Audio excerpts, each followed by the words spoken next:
السلام علیکم۔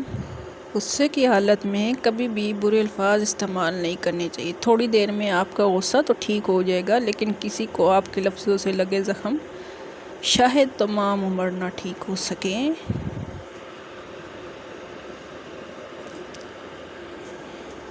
انسان مسلسل درد سہتے سہتے ہنسنا ہی نہیں، رونا بھی چھوڑ دیتا ہے۔